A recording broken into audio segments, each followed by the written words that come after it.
Isn't it not audacious of you to name this being? Why is he not Buddha? Why is he not Allah? Why is he not a she? Who are you to name the Creator? Great question. I have not named the Creator. You have named him gods many, many, many times since I've been standing here. That is not an act of my creativity. God has revealed himself as Yahweh Jehovah through the Hebrew prophets.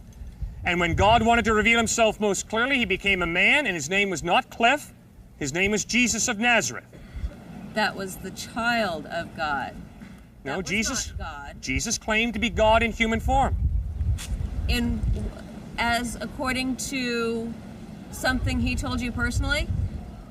No, he repeatedly, by both his words and his actions, approximately 2,000 years ago, claimed to be God. From a book that has been translated so many times that it does not image its original text, which originally could have been a story of moral code, not the Word of God.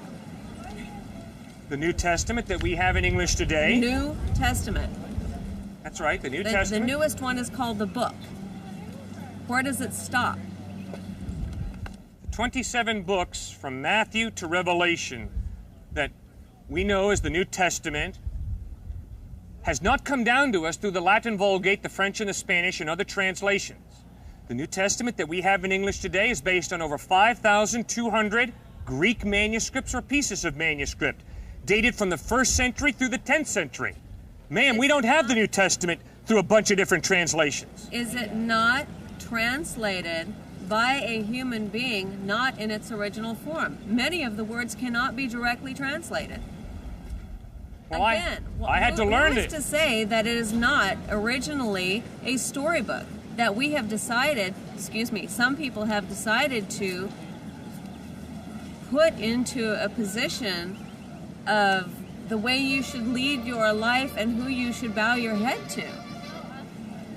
I do not disagree that looking around us, you should see that there is some blueprint to this creation. But who are you to stand here on our campus to tell us that it's your God? I am a beggar who has found where living bread is in a personal relationship with Jesus Christ, and I've come to tell fellow beggars where they too can find bread in their own relationship with Jesus. They know that they can go to church. Great. I've been invited here by a group of students to speak. I'm exercising my right as an American to free speech. I'm not telling you to believe in Jesus because of me. I'm telling you guys, go to the source documents, the historical narrative, the Gospels of Matthew, Mark, Luke, and John, study them for yourself, and ask yourself, does not the historical evidence point to Jesus being a reliable source of information about God?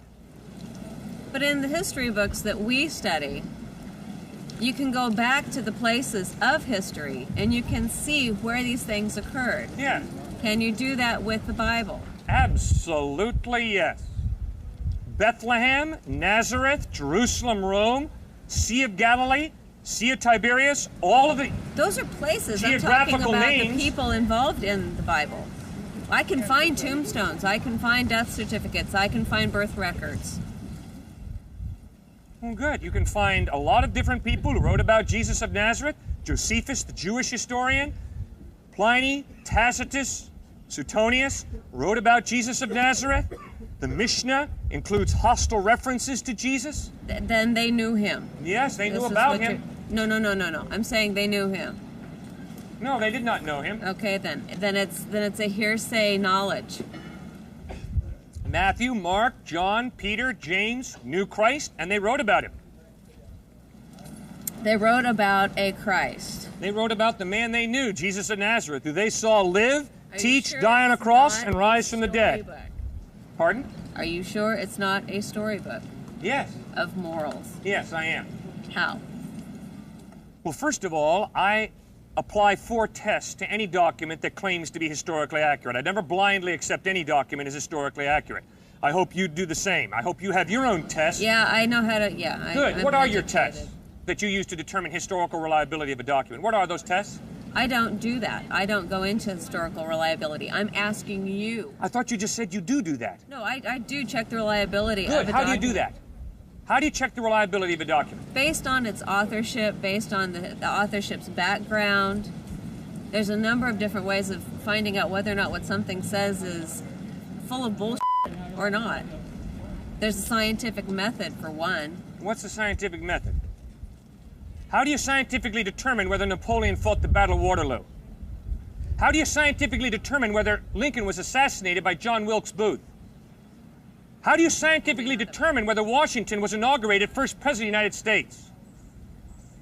How do you scientifically determine that Genghis Khan ever walked the earth?